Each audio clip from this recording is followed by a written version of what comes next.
Hello and welcome to another Arsecast right here on Arseblog.com. The season is over, but there's still lots to talk about.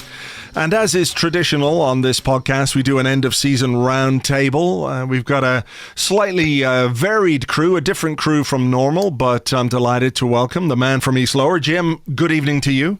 Good evening to you. We have got our tactics columnist, sometime tactics columnist for Arseblog.com, who will probably have a bit more work to do next season because we're going to have new tactics and a new manager, Lewis Ambrose. Hello, Lewis. Hello.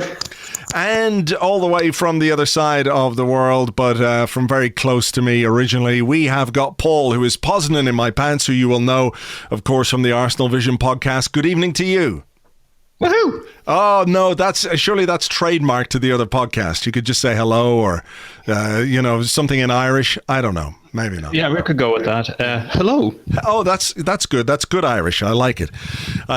We're going to talk a little bit about what's coming down the line in a little bit. So what I would like you to do before I get into that is just bear this question in mind. I want you to think of one word to describe your thoughts about Mikel Arteta as Arsenal manager, and I'm going to come back to you a little bit later and ask you what that word might be. But Jim, I just want to start the podcast as we normally do by talking about the season that's gone. It feels strange to me in a way because it's sort of ended in a kind of happy way. It's been quite enjoyable the last couple of weeks. Arsene Wenger, after the decision was made, the announcement was made, everything's been kind of lovely, even though we finished lower than we've ever finished under Arsene Wenger and everything else. How have you found the last couple of weeks of this season? Very nice. I've enjoyed it a lot. I haven't been massively invested in any of the other results or fixtures, I should say, other than the Burnley one. That was the kind of one where all the emotion was invested in. But I did enjoy that an awful lot, and it's probably the best atmosphere at an Arsenal game I've been to for a while, and certainly it was really good and a nice sort of bookend to the Wenger era. And I was there for the very first game, and I was there for the very last, and it felt good to have been there for both. So I enjoyed that a lot. The other ones, which I just found them entirely irrelevant. In all honesty, it might as well have not been played. But that one meant a lot to me. The last couple, the Leicester game and the Huddersfield game, and yeah. I mean, I know it was his very last game, Huddersfield, but the real one and their sort of effort and the emotion seemed to go more into the Burnley one for obvious reasons. And I was so glad to have been there, and I wouldn't have missed it. I've missed a lot of games this season for one reason or another, but I wouldn't have missed that for anything. Paul, how did you view it? Because obviously it's a topic that has been the subject of countless hours of discussion on this podcast and your podcast and many other podcasts and on blogs and everything else. The manager's future, what we should do, where we need to go, how we need to go there. And all of a sudden this decision came out of the blue, and we've had this opportunity to... which I think is kind of unique, to say goodbye to Arsene Wenger in a way that not many managers get the privilege of being said goodbye to, if that's the wrong way of putting it. I think it is. It's not very good English, but you know what I'm coming from, where I'm coming from on this. It's been something a little bit special, which I think ties into the specialness in the 22 years of Arsene Wenger. That has been kind of special for us as Arsenal fans. And the goodbye has been a little bit special too. It has, in a unique way. And it's hard to think of an equivalent like it in modern times in the English footballing sphere. I'm going to say something that could be by those who are a bit trophy focused, or it's all about winning, could take this the wrong way. But there's a very small part of me. Now, I would have loved us to win the Europa League. It would have been absolutely tremendous way for Arsene to go out. But maybe the close second best way is for us to have had, sadly, a poor performance in the league and a failure in Europa League. And for the manager to go out with that kind of warmth and support that says, no, Arsene, we don't just love you because you won trophies in the past. We don't just love you because you just won the FA Cup and now you're hoisting the Europa League. It would have almost felt I think, to Arsene Wenger a little bit of the, oh yeah, when I win stuff, they love me. And then he'd go out the door and he'd never, it would have been wonderful. I wouldn't turn down celebrating a trophy with the manager, but he'll go away knowing that he got serenaded by the supporters at the club in those last few games, despite, not because of, winning the Europa League or returning us to the top four. Now, of course, I wouldn't swap that for being in the top four and winning the Europa League, but he'll go away with something maybe more valuable that I wouldn't have swapped for it. But I think he'll look. But he's. You can see at the moment there's a lightness on him. I think he gets it, and I don't think the penny will fully drop for some time that it was the right thing and he was done a favor. You can see a lightness about him. You can see him almost kind of opening up. Now, every now and then you see a really pinched look on his face, like if the journalist who basically implied Gazidis was right to fire you nice and early so you could get this sending off. Yeah. You suddenly see this. That's not what he said, but that's what Arsene heard. Or when he was into his final interview, I think it came out of where he was talking about Arteta and is asked if he's a good fit, which in many ways should be a positive topic. It's just terrible timing. And you see this kind of tightness come over him. So the saddest thing was when he was asked what result would he change in his career. I mean, think about that, in his career. And he said the Europa League. That's how much he thought he needed to go out on a high and how much he wanted to go out on a high. But I think when he looks back, he'll see maybe something more valuable. It's one of those things when you know why people love you. Yeah, I mean, I think that's fair. It ties into his character as well, where he said, "What's the one result you changed?" He said, "The last one," and then he went, "But not the Leicester one." I mean, the Atletico Madrid one, because that's actually an important game. And also, I think anytime Ivan Gazidis' name is mentioned around Arsene Wenger, we get that pinched look on his face. But that's a different thing we might come to in a little while. Lewis, you are younger than all of us, and fair play to you for that, and enjoy the much longer life. I didn't do anything to achieve that. No, you didn't. It's not. You didn't. Yeah, exactly. It was an accident of birth, much like nationality. But there you go. But you wrote a great piece for Arseblog about how Arsene Wenger is essentially the only Arsenal manager that you've known, and I think that when you think about a connection with a person, with a human being, and also with an institution that you love and that you care for and you want to do well, it creates something a little bit special. So what was your feeling about these last few weeks from the time the announcement was made?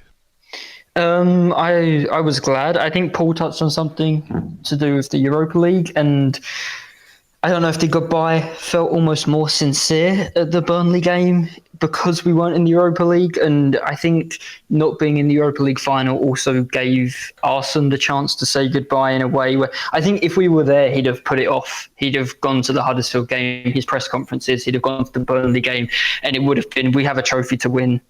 And that's what the focus is on. And not being there anymore allowed him to soak everything in.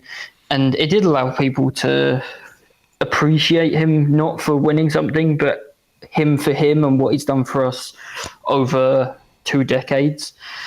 I think as well, the one comparison, obviously, everyone would draw will be Sir Alex Ferguson.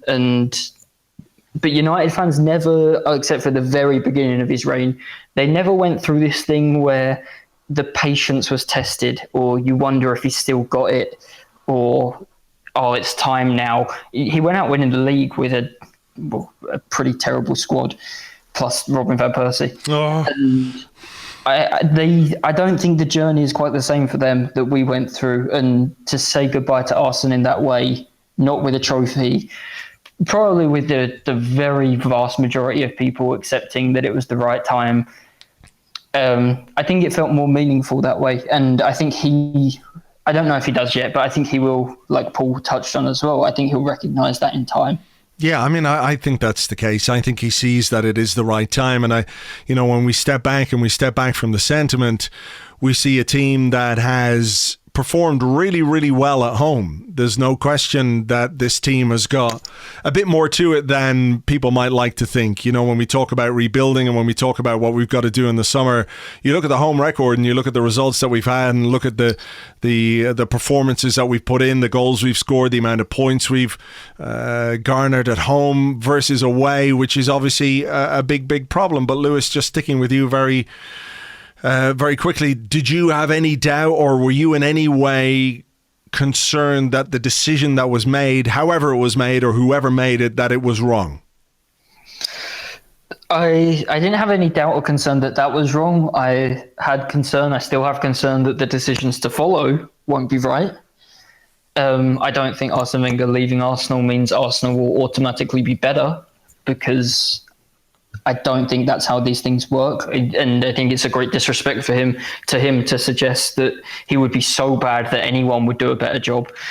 So I think I'm concerned that the next step isn't taken properly, but I'm not concerned that it was the wrong time. I think it's been the right time for probably a couple of years by now. And I'm glad more than anything that this didn't reach a head where he wasn't given a new contract, and he could, whether it's true or not, he could stand out there and say, I'm leaving Arsenal because it's the right time for me to leave Arsenal. I think that's important, whether it's true or not.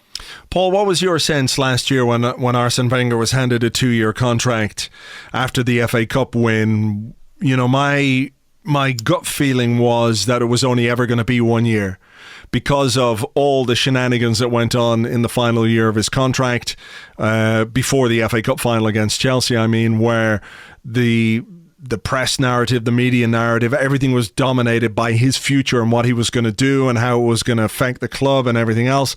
So for me, it always felt like it was just going to be 1 more year.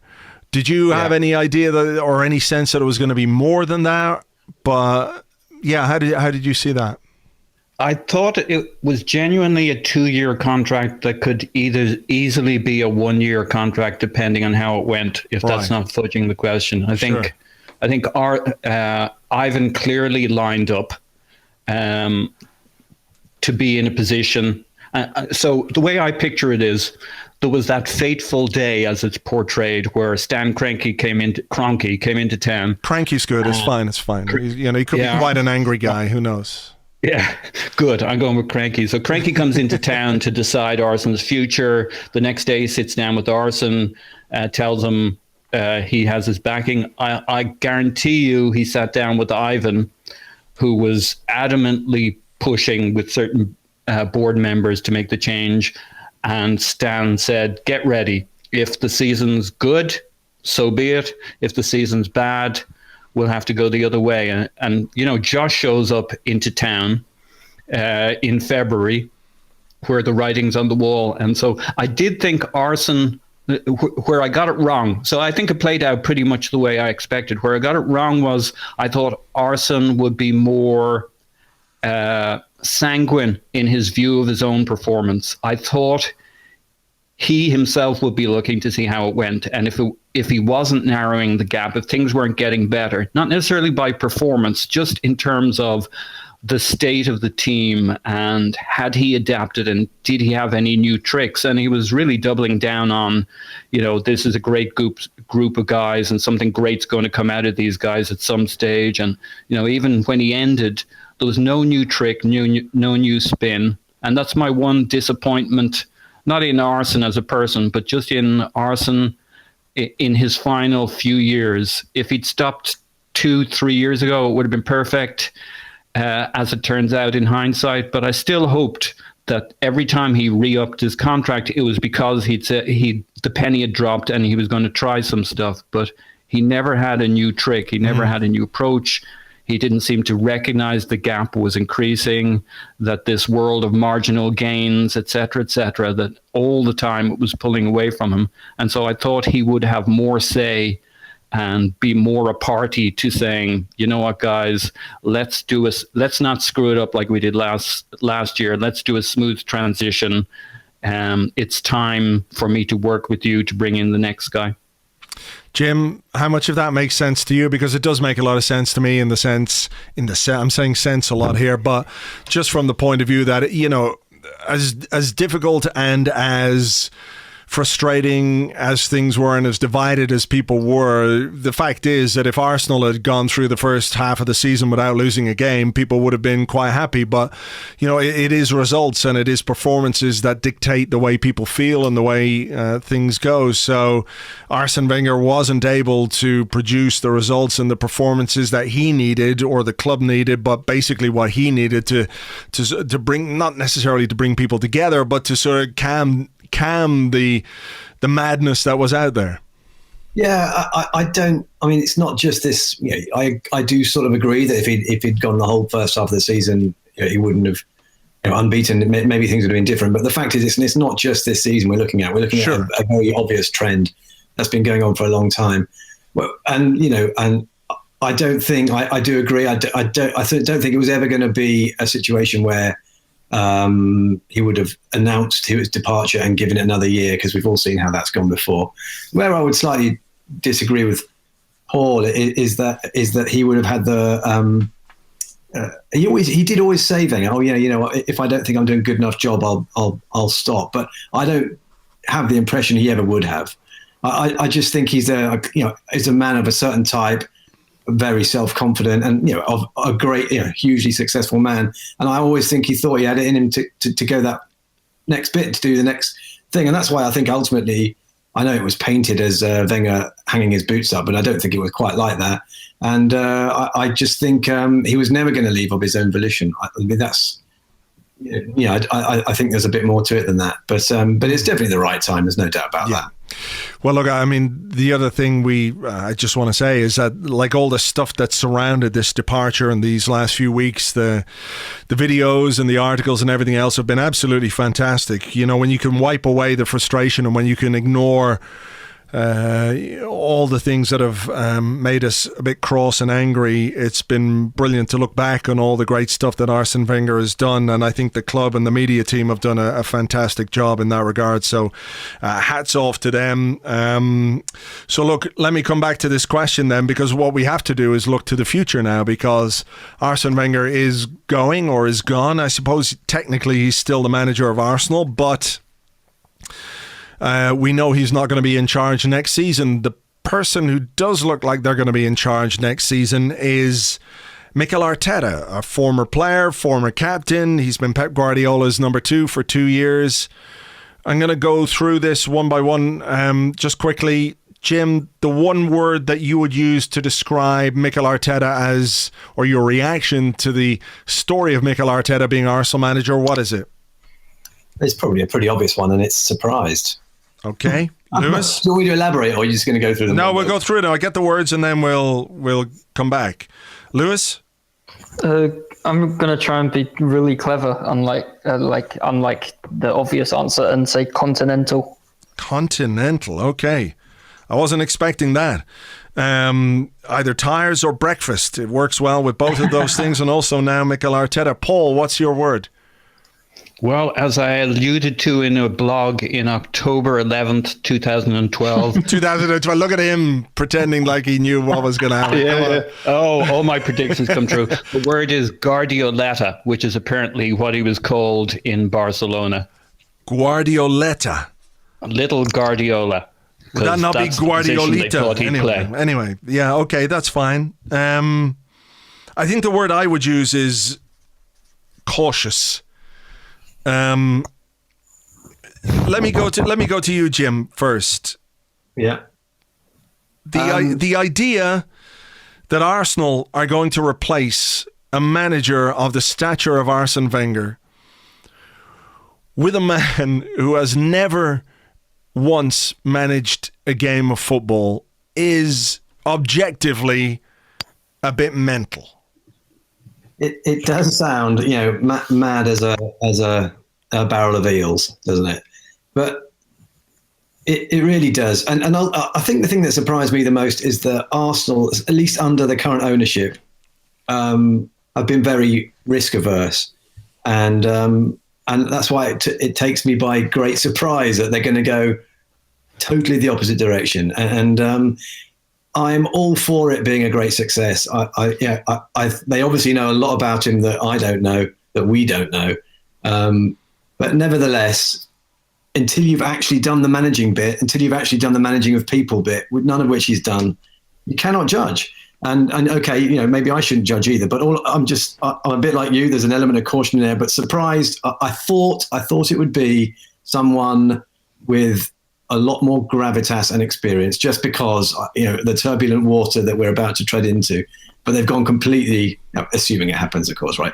But they've gone completely opposite direction. And I'm not saying it won't be exciting, but I was definitely surprised. Yeah, I think there's definitely an element of excitement for it for me, because it's different. Because what we've grown used to is a manager who we know like the back of our hand, all of us, because of how long he's been in charge, because of the way he operates, because of the things he says, because of just, we know it. So by its very nature, whatever comes next was going to be different. I think there's something to be said for going in an unexpected direction, right? Where you could go Ancelotti, or you could go somebody who's got a bit of a safety net, where if it doesn't work, you can say, well, look, this guy did this and this, we tried to do that. And I think maybe there's some credit to be given for the idea of going completely left of field and saying, okay, this is a club that needs to go in a totally new direction. We've had a manager in charge for 22 years. Now we need the youthful energy. We need new ideas. We need a new character. We need a new whatever it is. I think there's something really positive in that thinking. Mm-hmm. But at the same time... I suppose you could also say, what's our ambition for next year? What's the club's ambition? In all likelihood, and you might not like the answer, but in all likelihood, the answer is top 4. Yeah. Right. And so I suppose the judgment there is, can a really left field a manager, or a guy that comes from nowhere like this, could he get this squad into the top 4? And maybe the answer there is, we think that they could. Yeah, well, I mean, the other question is, Lewis, can you, if you're a club that's just finished 6th, that has broken its transfer record in January, having broken it previously in June on 2 strikers, Lacazette and Aubameyang, whose transfer funds, whether we like to admit it or not, are probably limited because of that.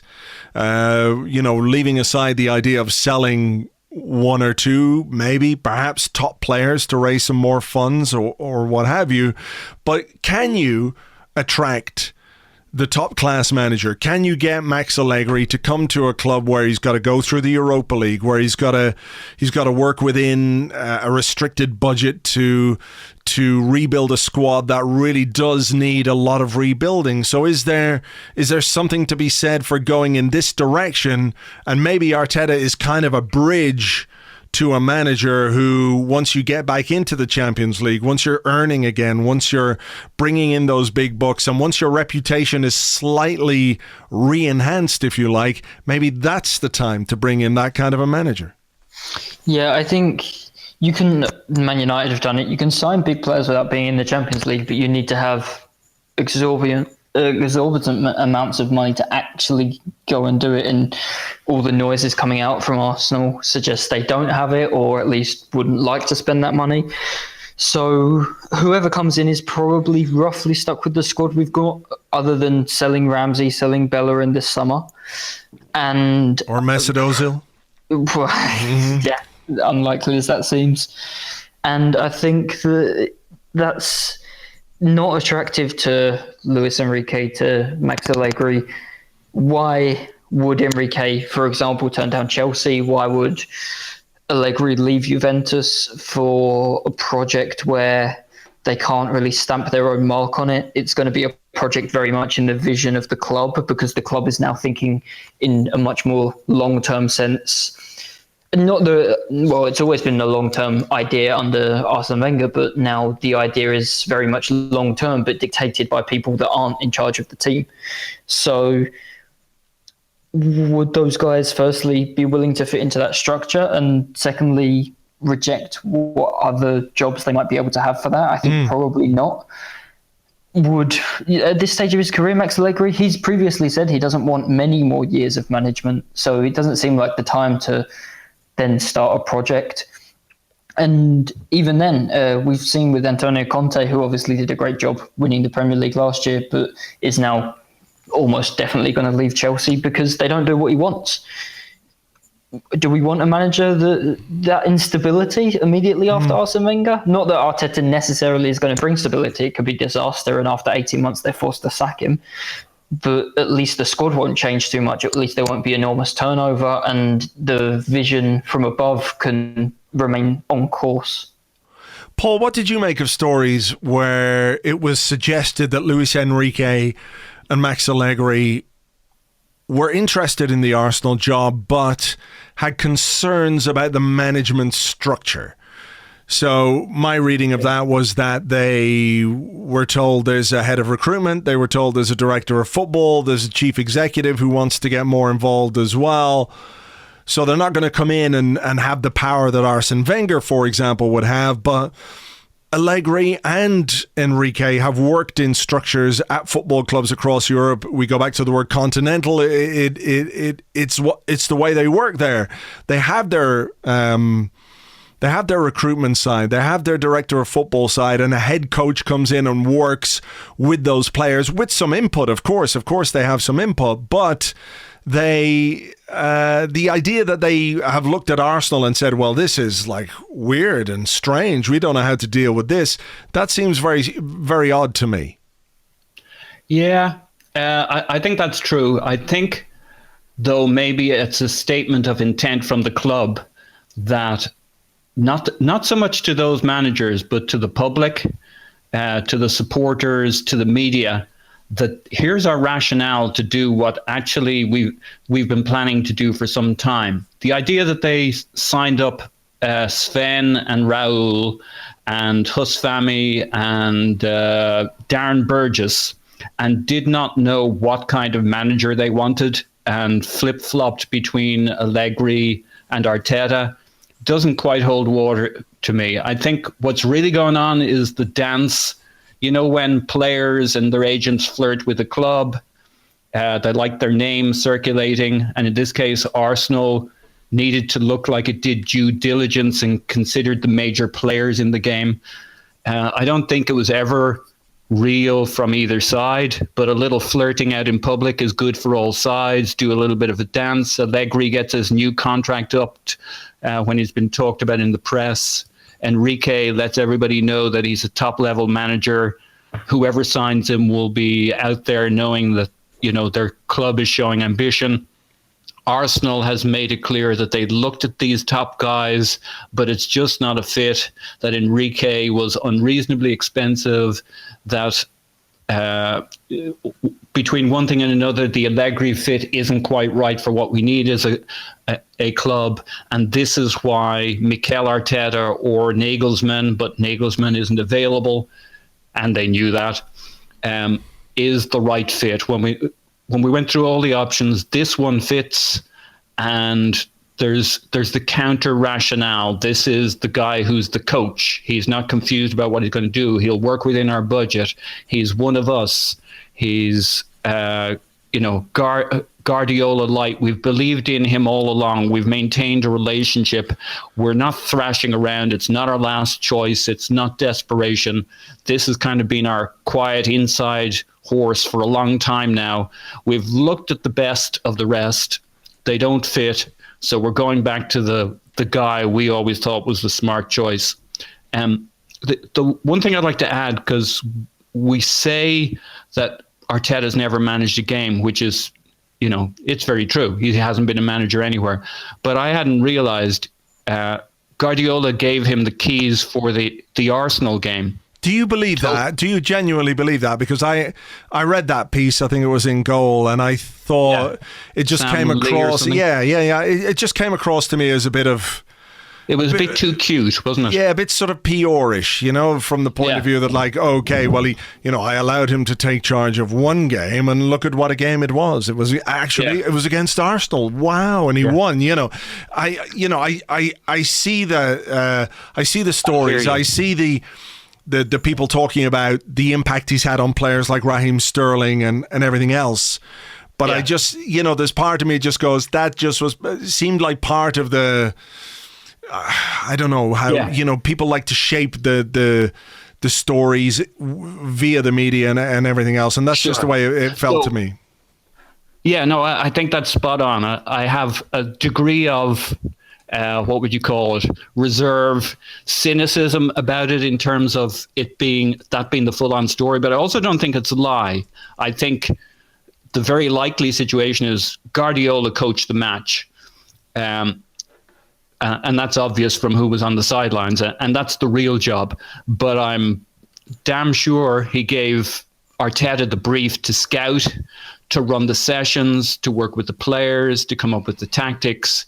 Now, maybe it was Guardiola who took back the wheel at halftime and switched a couple of the front players around, and suddenly they went up 2 goals. I'm damn sure Arteta has been working with the players in the final third, because not only was it in that article, if you look at the Monday Night Football, Guardiola wasn't even talking about Arteta. He was talking about Raheem, and he said, blah, blah, blah, Arteta was working with him. It wasn't a point about Arteta. He just kind of, I think he almost felt it would have been grabbing the spotlight unfairly away from Mikel, not to put credit where credit was due. And then the other thing that article mentioned that he was working with not just the attacking third players, which is classic Guardiola. Henri talks about how Pep is obsessed with the 2/3 building up to the final third, and then what the creative players do in the final third is largely down to them. Obviously an exaggeration, but it would be consistent with him giving Mikel a lot more focus in that area.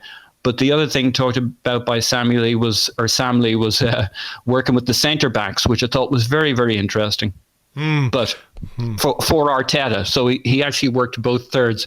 So he's obviously he's not given. It's kind of like with your kid, right? You'll let them drive around, but you'll sit in the passenger seat, and occasionally you'll let them drive a bit, but it's not their car. And I think we shouldn't underestimate how much Arteta's had to begin to hone his skills, knowing this job was ahead of him for some time, I would bet. And one final quick point. My pinned tweet on my account has a little video, I don't know if you've seen it, of Arteta and Wenger in 2012 pre-season. And if you watch it, it's Arteta and Wenger out on the pitch, and Arteta is doing hand signals and talking about positioning, and he's clearly talking about positioning and how you receive the ball.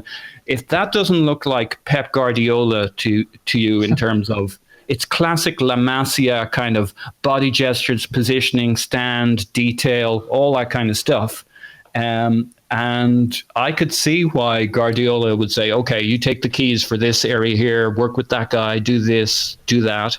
So that's kind of why I'm pumped. Sure. As some might, I'm noted as being delusional, but I think there's a genuinely exciting situation with a lot of upside, not too much downside. You're not delusional so much as Irish, but that's a trait we both share.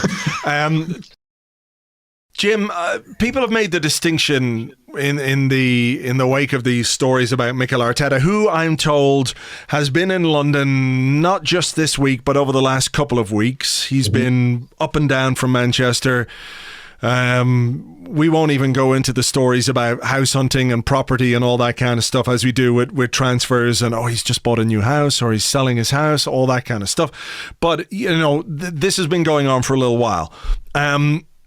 The distinction between a manager and a head coach, I think, is interesting because we're used to Arsene Wenger as a manager. He is the manager of the entire club. Whoever comes in next is not going to be the manager of the entire club in the same way. No. However, he could be a brilliant coach, and I hope he is, and I hope he does amazing things, and I hope he succeeds and everything else. But he can be a brilliant coach, but he also still needs to manage. He needs to manage a squad of 25 players. He needs to manage the personalities, the egos. He needs to manage his relationships with the chief executive, with the head of recruitment, with the director of football, with probably the owner, with Stan Kroenke. He's got to manage a lot of aspects, because we can say he could set up a team, he can pick a team, he can do the tactics and everything else, and that's the job of a head coach, but there's still an element of management to what he has to do. And, we can't overlook that, I don't think. No, it's a huge part of it. And like I said earlier, he can be as impressive as anything, but he must be a very impressive person to have got to this stage. But until you've done it, you don't know. And there are a lot of egos at any football club. Any professional footballer is by their nature at the top of they've arrived there for because they've been single-minded, and there are lots of big egos there, and you have to manage all of those. You have to manage. You can be a great coach on the sidelines and learn from the best people, but until you've done it, then we simply won't know. But maybe another thing that we sort of tend to forget is that I think we're sort of steeped in this whole, a manager's he's in for 20 years thing. But that was so unusual, and is unlikely to ever happen again. So really, what we've arrived at now is the cycle where someone's in for 18 months, 2 years. That's the cycle in football now. So on that basis, you could say, look, okay, he hasn't quite got the experience. He's very impressive for this reason. He fits into this structure for that reason. We'll give him a go. If it doesn't work and he's gone in 12 months, 18 months, well, that's football. And I think maybe as Arsenal fans, we've got so used to that not being the case that maybe we just need to get used to the fact that we've moved to an era where we take a bit more of a gamble about these things. How do you view that, Lewis? It is a gamble. I think there's no question it's a gamble and it's a risk. Are we in an era now where we're going to go, well, okay, Mikel Arteta didn't work after 18 months. Now it's the next thing, and maybe he'll work, and maybe the guy after him will be the guy that works.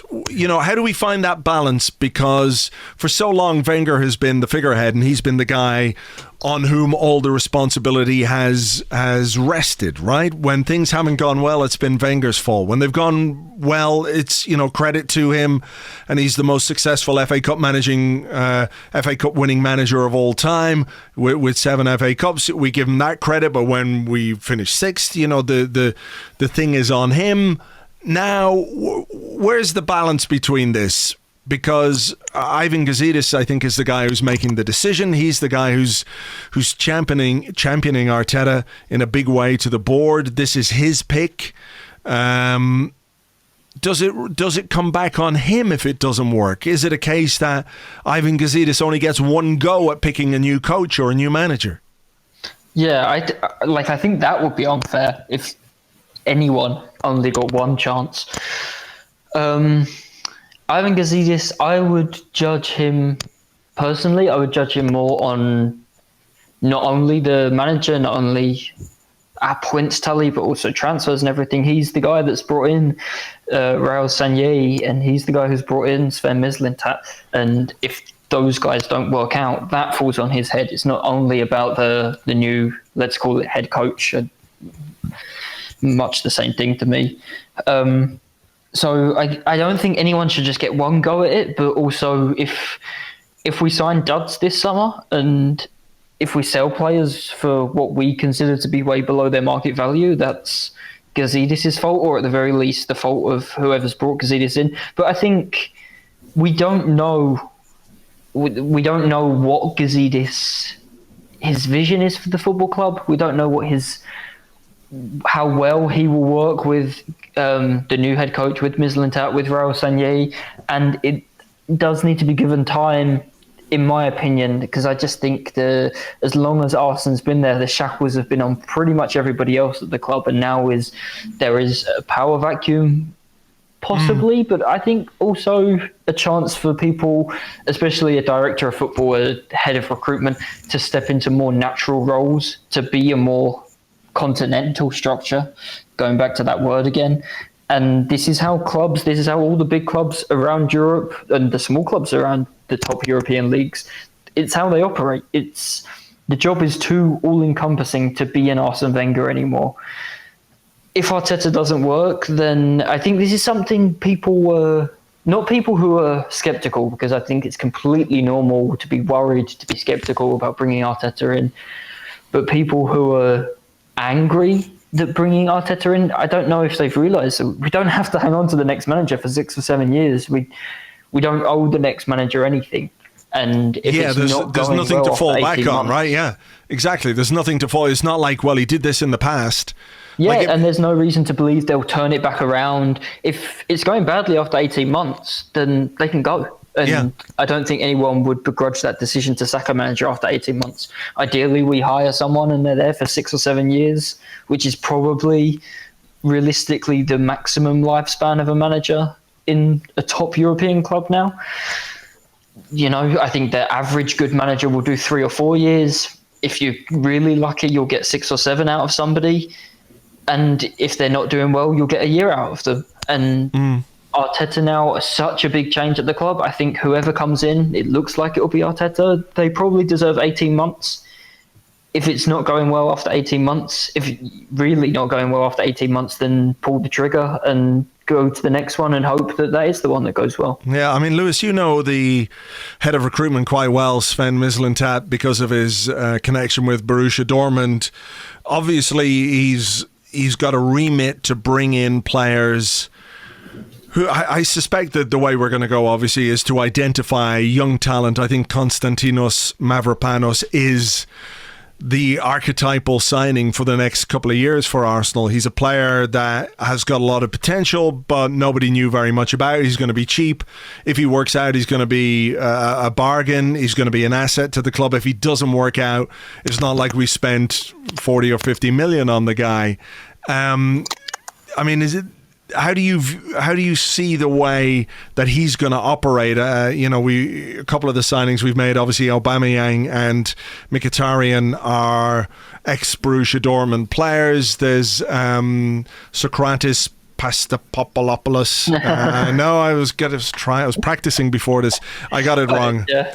But do you worry that maybe his field of vision is a little bit too small in that he's going to go with what he knows, or is he a guy who can really identify young talent from all over Europe and bring them into Arsenal at an age where they can come in and flourish? And maybe that's part of why we've brought in a young coach, is because a young coach can work with these young players and mold them into what he wants. Yeah, I think Mislintat, appointing him is a really interesting one. To go and appoint a director of football, if that's what Raul Sanllehi is, I guess he is, to appoint a head of recruitment separately is quite an interesting move. I think a lot of clubs would just have one guy kind of sharing that role. So I'm not sure exactly what the structure is, obviously. I think Mislintat, so far he's just handing in his old, referring to all his old notes and bringing in Mkhitaryan, Aubameyang, now being linked with Socrates. Even Mavropanos was scouted by the Dortmund scouting team when Mislintat was still in charge of that. So none of us obviously are quite sure what you're doing. I assume that there will be some sort of restructuring of the entire scouting system. It looks like everybody's being sacked at the moment. So maybe Mislintat has more up his sleeve, more work to do in actually setting up an entire process, and these these older players that he knows well, something to fall back on while that is being put in place. And then from there, Mavropanos, like you said, we're not losing much money if it doesn't work out, and if we are, we're getting a bargain or amazing profit from him in the end. And I think that will or should be the target, but how it works out, we have no idea. I think when you look at directors of football around Europe, there's a lot of guys who do really, really well at a club, and then they move club, and the head coach is different, or the chief executive is different, and they obviously don't have all the same scouting staff around them, and they don't do the same job anymore. So it feels. I think Mislintat obviously has an enormous reputation, but it's a bit of a shot in the dark. And obviously, also when a guy like that joins Arsenal, everybody talks about Shinji Kagawa and Pierre-Emerick Aubameyang and finding players like that. They don't mention so much that Dortmund splashed a load of money on Ciro Immobile a couple of years ago and then sold him after 1 year because it didn't work out and he barely scored any goals. So I think the transfer market, signing players from other countries, is always a risk anyway. And then to do that at a new club that has never had a structure like this before, there's not really any knowing how it goes until we're a couple of years down the line and we can look back and say, yeah, there's been more hits than misses. Paul, what do you make of the idea of Raul Sanllehi coming from a club like Barcelona, where I suspect it's not that difficult to convince a player to come and join Barcelona? On the other hand, I suspect it might be a little bit more challenging to convince a player come and join Arsenal, who've lost their legacy manager, which can often have a significant impact on a club and its league position or its performances. Come and join Arsenal, who have brought in a manager who's never managed a game of football in his life. He's got a different job here than he did in Spain. There's no question about that, right? Yep. So, I mean, obviously we're not the top tier in the Premier League, but the Premier League, beyond a couple of super clubs, is the top league, and it's London. So we got that going for us. Yeah. We got. You could do a pretty good pitch on Arsenal going forward, with the, like, Arteta isn't Guardiola, but that's kind of how we're going to be playing, guys. We got Sven Mislintat. Look who we just brought in. We brought in Aubameyang. We brought in Mkhitaryan. We're getting serious. We're getting in young players. You know, the Spanish league and the German league are two probably of the three hotbeds of talent. Strangely, we haven't done well out of France recently, but Mislintat's got a few good players out of France recently. So I hear what you say on the Raul side of things, but man, Arsenal's still a great club to get into.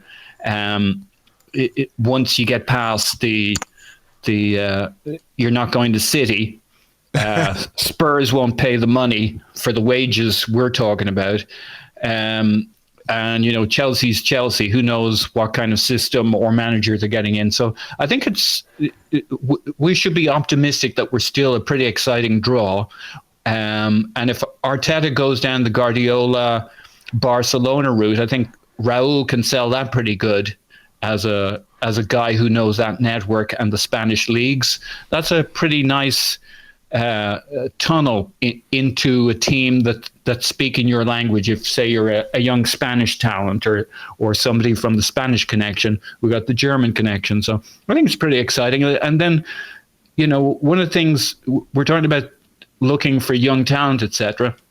If you hear Guardiola talk, and again, I'm joining the dots here and maybe projecting way too much on Arteta, but he's a fool if he doesn't go with the Guardiola brand, if he wants to make big money as a manager and get the limelight, to go down the Allardyce route or the Mourinho route or even the Conte route, when you're where you're from, printed out of the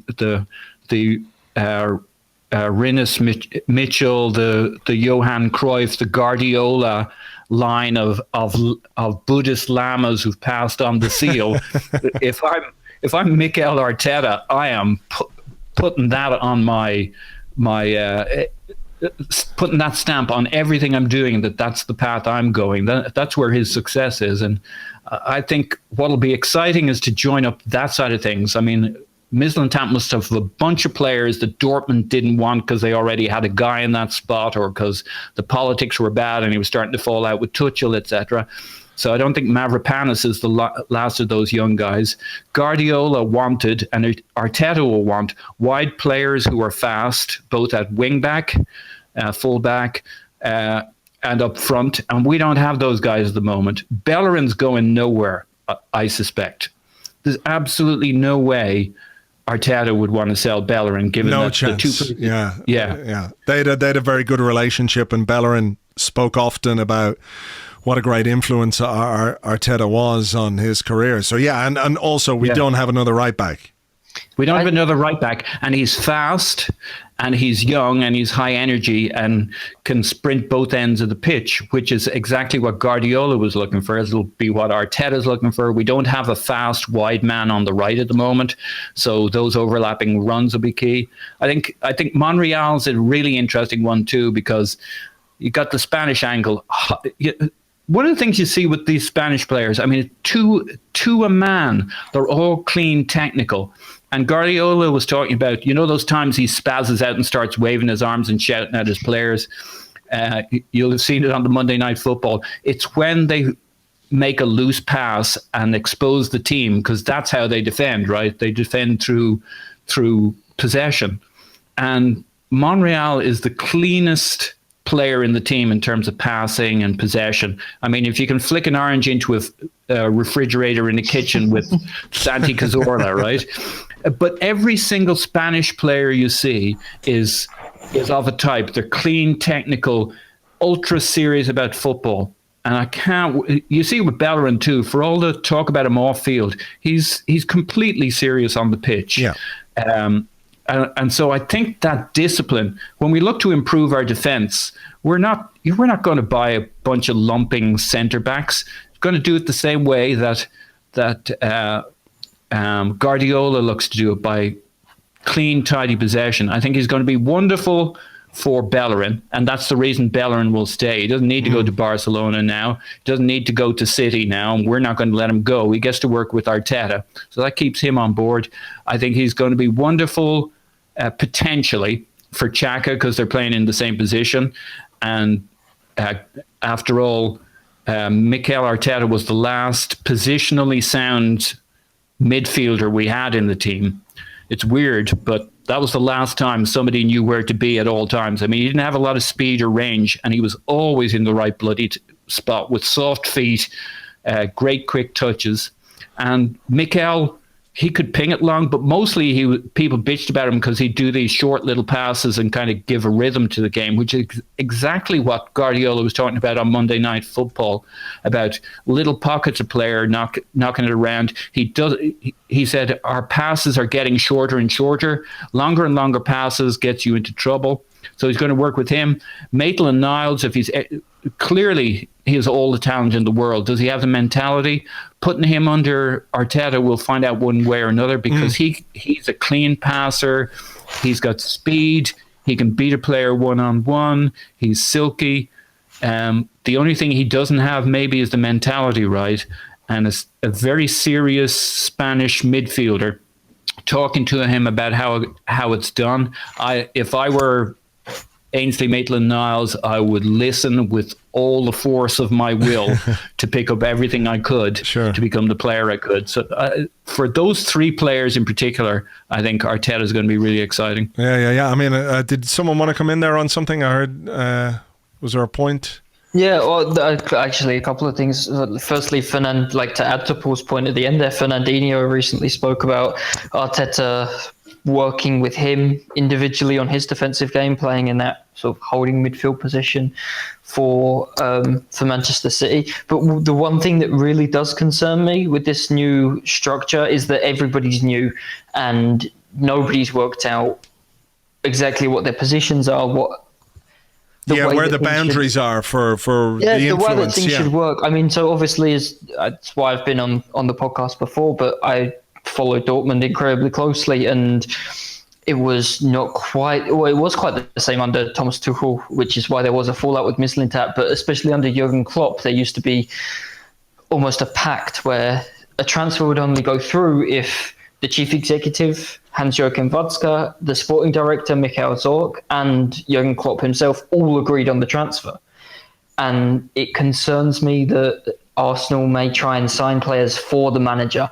I think it's pointless and a waste of money.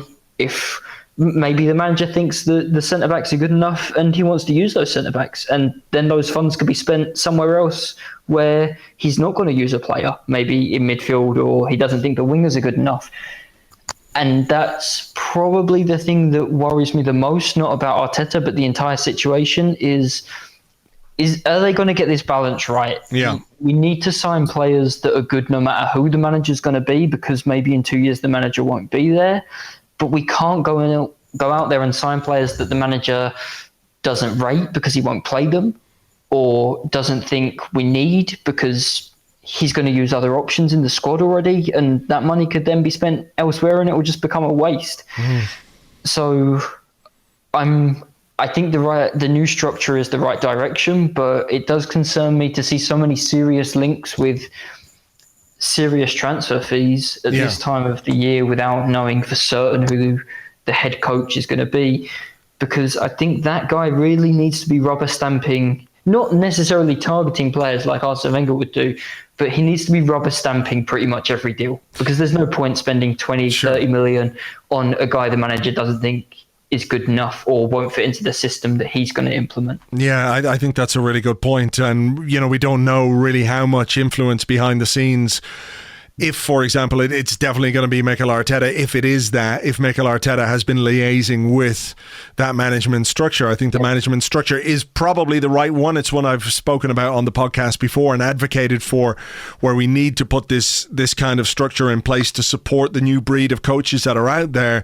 But whether these three guys are all of a sudden going to work together without being at odds with each other at any point, or in some kind of power play. There is a power vacuum when Wenger goes, and people are people, and people like to take opportunities to insert themselves into situations where they can have a little bit more power. I think we're maybe seeing that with Ivan Gazidis, but Ralston, he's a very experienced executive and may feel like if he gets in the right position, he could do that. Mislintat as well. You know, I think even little things that you look at over the last few weeks and you say, when Ivan Gazidis gave that press conference to announce the departure of Arsene Wenger, of all the places he could have done that in the Emirates Stadium, all the executive rooms, all the boardrooms, all the meeting rooms and all those kind of things, he did it in the manager's chair, where Arsene Wenger does his press conferences week in, week out. Maybe there's something to that, maybe there isn't, but it strikes me there probably is. Jim, you know, when we talk about Arsenal's problems over the last couple of years, defence and defensive frailties have been a big part of that. Mm-hmm. Arsene Wenger is a very attacking coach, always has been a very attacking coach. Pep Guardiola, his approach to defending is primarily based on keeping the ball away from the opposition. If we have the ball, you can't score. And that's true of Arsene Wenger in many ways. Do you feel maybe Mikel Arteta is a little bit too wedded to that style of football, that the best way to defend is to attack, the best way to defend is to keep possession, whereas if there is a bit more focus on actual defending and organisation and structure in that area of the pitch, it can also prove very, very useful? Well, I mean, the simple answer is we don't know, because he's never managed a game. But I mean, you could say based on who he's worked with, you know, Wenger and Guardiola, for example, that he's more likely to favour an attacking game. So I mean, we don't know what I think needs to happen though, and he will know that. We are obviously still making wild assumptions about him coming in, but you know, it looks likely. But he will know that defence is a big factor that needs to change. Now, look, how you address that is do you go incredibly much more defensive than Arsenal have been used to going, or do you try and do it the Guardiola way, where you're good enough that you play more as a team? And I think what I think with Arteta is that we simply don't know. but I do think the defence, if you're asking me what needs to change, I think the way we defend as a team needs to change. The way the way we have lacked ruthlessness needs to change. And there are a few things like that are sort of that have been part of the team and part of the things that have not changed under Wenger that he needs to address. And how he does that, we don't know, because he's not here and he hasn't done it before. But it has to, there will be changes there, and that'll be part of the excitement. Assuming he comes in, we will learn, won't we? Yeah. Do you think that there has been any significant contact with anyone else other than Mikel Arteta? Because from what I can see, we hear them, we're going to talk to Patrick Vieira, and Vieira whether it came from his people or whether it came from somewhere else, described it as a token gesture. As far as I was aware, there have been absolutely no contact with Patrick Vieira up until this week, which suggests that he's not really a candidate that they consider terribly seriously. Stories today about how Arsenal are going to talk to Thierry Henry. They're going to talk to Thierry about why are they going to talk to Thierry Henry about the manager's job?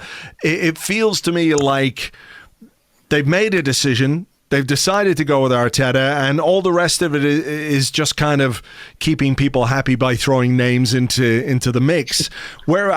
Jim, how do we feel about that? Is it like, okay, they're decisive, they made a decision, we should be, I suppose, not appreciative, but at least they've made their decision. They've got some focus on who they want.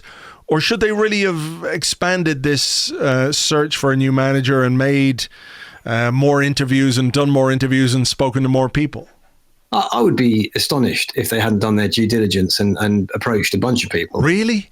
Yeah, I would. I really would. I mean, even if that, the way you approach someone doesn't have to have been some kind of a formal interview. No, I get that, but yeah, I'd be amazed if they hadn't done that, because you have to get a broad picture. Even if you think in your gut, in your heart of heart, even if you think, oh, Arteta's the man, he'll fit into this structure, he's very impressive, I think it'll work. Fine, but I still think you'd need to canvass a selection of voices and test the water elsewhere, because nothing is ever guaranteed. And I'd have been astonished if they hadn't. And I'm sure other people have been approached, and I'm sure there've been discussions that may have even gone further than you think. But that doesn't mean that to have made their decision by this point there's anything wrong with that. That they will live or die by the decision that they've made, and that's fine. But I'd still be astonished if a business, which is Arsenal is a business and a very large sporting enterprise, wouldn't have done quite a lot of due diligence on this, and by not just on Arteta himself, but on other candidates. Paul, I'm with you, blogs. I think it's a kabuki dance. What does that mean? I don't know what that means. Sounds good. It's this. Well, it's like this very stylized Japanese dance, but it's basically what they term going through the motions to make it look good. Sure. Okay. Yeah. Okay. I'm on board with this. I'm going to learn. Is it like the safety dance or no? It's not clear. No, they wear these like big cloaks, and Arsene will know. I think he managed out there at some stage. So you're kind of more on board with my belief, and it is only a speculative belief that they've kind of gone through the motions and they've thrown out the name of Enrique and Allegri with no real desire or willingness to do what it takes to get those guys in. You can pay some lip service to legends like Patrick Vieira and Thierry Henry. You've got no interest in bringing Thierry Henry. In Thierry's interview, Thierry sits down with Ivan, and Ivan says, well, we need you to work 7 days a week. And Thierry's like, well, I need to do my games at the weekend with Sky. You know how it is. This is my job. They're paying me 20 million. That's kind of where I feel like this is. I feel like they've decided on Arteta. They're throwing some shit around, and that's just the way it is, just to sort of keep people quiet to an extent. But they've made their decision. It seems really transparent when you look at the Vieira thing, saying, no, I don't. I think it's token. I don't think they're interested. And as soon as that one's killed dead, even though Arteta feels basically done, suddenly it's Thierry Henry, as they need hey, we're not just looking at one ex-Arsenal player, we're looking a little further. We are looking at the legends. As soon as the Vieira story flatlined, they needed to get some Thierry Henry. As soon as Enrique it was clear in the market that Enrique was way beyond anything we'd pay. I mean, that rumor didn't last very long. Allegri didn't even last very long. It was like a week or two, and then suddenly he signs up again. So, all right. Well, look, we've been chatting here for quite a while. Lewis, let me ask you, as we sit here, maybe we'll get an announcement tomorrow. Maybe it'll be early next week. What is your overriding sensation of what's coming next, or how do you feel about what's going to happen over the next couple of months? I feel intrigued, and I do feel excited. You said yourself earlier, it's just different. And I think there are managers who were different that would not have excited me. I think there's an excitement behind not knowing. I've watched enough Juventus and Allegri's AC Milan to know roughly what his idea of football is, and I don't think it's particularly exciting. I don't know what Arteta is going to give us. Is it going to be a Barcelona style football? Is it going to be influenced by his time at Rangers and at Everton, a more aggressive style maybe, of which I think everybody gets very, very drawn into, the La Masia, the Guardiola, but he spent time at Rangers and under David Moyes at Everton, and I think it would be surprising if none of that left any impact on him. He's a Spanish footballer who has grown up as a footballer in England. After 20 years of age, he's spent his entire career in England. I think it will be amazing if that doesn't have any impact on him. So I think it's mostly just excitement. I'm interested to see what he does and how it goes as well. And it sounds ridiculous to say if you're quietly confident.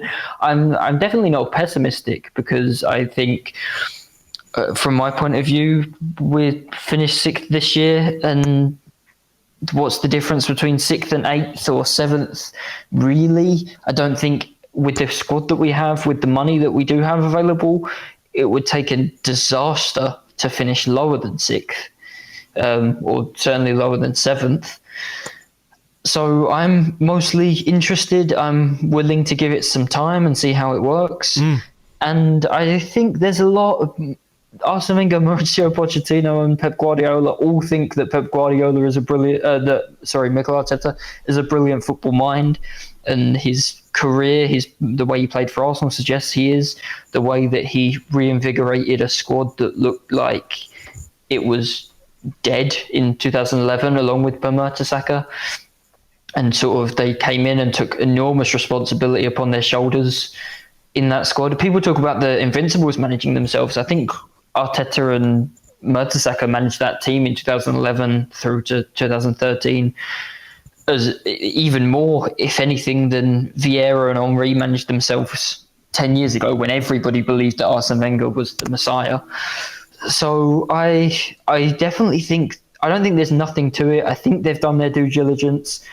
And I think if there was ever a time to gamble, it's probably right now, when we've just finished 6th anyway. You don't gamble when you're in 2nd and within touching distance of winning the league. Sure. You do it now when you've hit rock bottom, and rock bottom in 6th sounds enormously entitled, doesn't it? But does a bit, but yeah. But you do it now when it's not particularly feasible to drop much lower, and you've got everything to gain.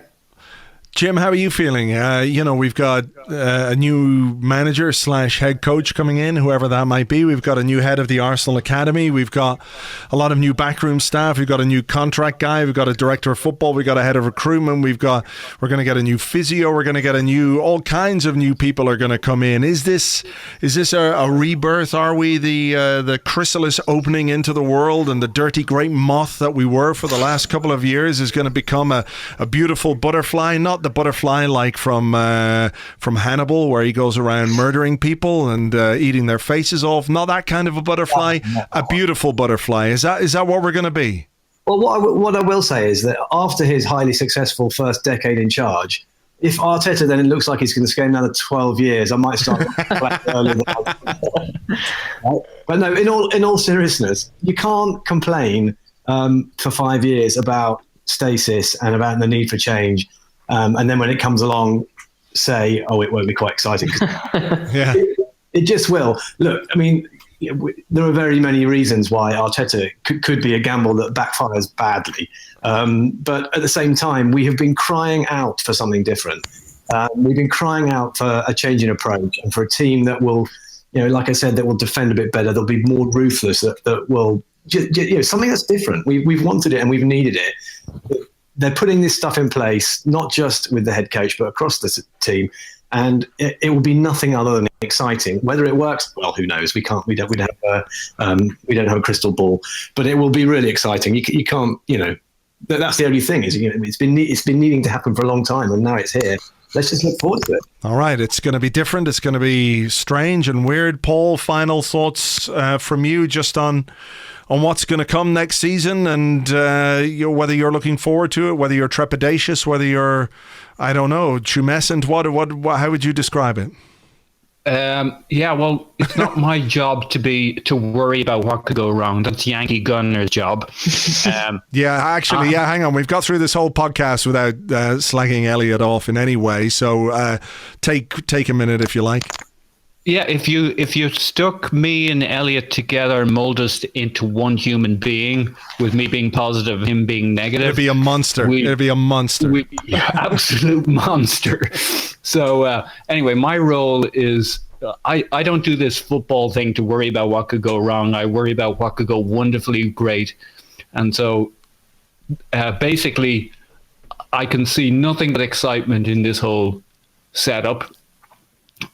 Can you hear me? Yes. Yeah, no. Sorry. Yeah, no. My internet was doing funny things.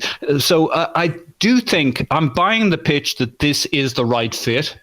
Sven Mislintat, I can't imagine how frustrated he was going to be with Ars and coming up with all these great picks and then not being selected. Arsene kicking the tires. Yeah, but come on. I mean, if a guy who looks like Sven Mislintat comes to you and says, "I'm going to sell you this great thing," and you go, "Fuck off, you scruffy tramp," come to me in a suit, you fuck, and I'll believe what you're saying to me. But he even makes the suit look bad, by the way. He does as well. Yeah. I saw him in a suit at the last game, or one of the last games. He's like, "Oh God, it just looks like a slightly less scruffy tramp." But anyway. True. Go on, Paul. Sorry, who looks good in a suit. When Mikel Arteta and his wife shows up to tell you why you want to work at our club, you probably say yes, you handsome devil. I think all the pieces fit really well. He could flop, he could be crap, but if he is the right stuff, we got a huge upside here. Not too much downside. There's talk about how he doesn't get on with certain players and blah, blah, blah. Oh, you know what? Just sorry to interrupt you, Paul. I mean, I've heard, I've mentioned this on the podcast before about how Arteta, he's sort of viewed as this guy who's universally liked, a great captain and everything else. Yeah. And I think that's true to a large extent. He is a very professional guy, but he's very demanding. Demanding is Pep Guardiola. Demanding is a good way of saying that he can be like a bit of a cunt at times. Yeah. And I've heard that quite a bit in the last few days. So carry on. Just wanted to make that point. Yeah, and it's probably quite a good attribute in a manager if you can channel it, right? Yeah. That's the if. If you can use it to your effect. Anger is a great emotion. Frustration. You've seen Guardiola jumping around the place, getting upset with players. He uses it in a positive sense. We've maybe seen too little of that in recent times. But again, he's not going to want to undermine himself by doing stupid things. But is he the right guy? Does he have the wherewithal? If he does, we have a huge upside. If he really is as good as Guardiola and Pochettino and whoever think he might be, we have a huge upside. And I think it's going to be fun. I think judge him in May 2020, though. Okay, well, look, we'll have to give him some time. I think patience is a virtue in this regard. We have to allow a new manager some time to rebuild. If everything is as terrible as everyone says it is, surely a new manager deserves a little bit of time to turn things around. So look, we'll wait and see what happens and when the announcement is going to be made. Paul, thank you very much indeed for being with us this evening. The Arsenal Vision podcast has apparently won Best Football Podcast at the Football Blog Awards. So congratulations. Yeah, it did. Yeah, really? Yeah, it did. It did. So we were joking about it on the WhatsApp. You might like this. The worst thing in the world is to be on WhatsApp with Elliot. If you think he worries on the podcast, fuck me. WhatsApp with him. Anyway, we're worried about we were laughing if we actually possibly might win something. Yeah.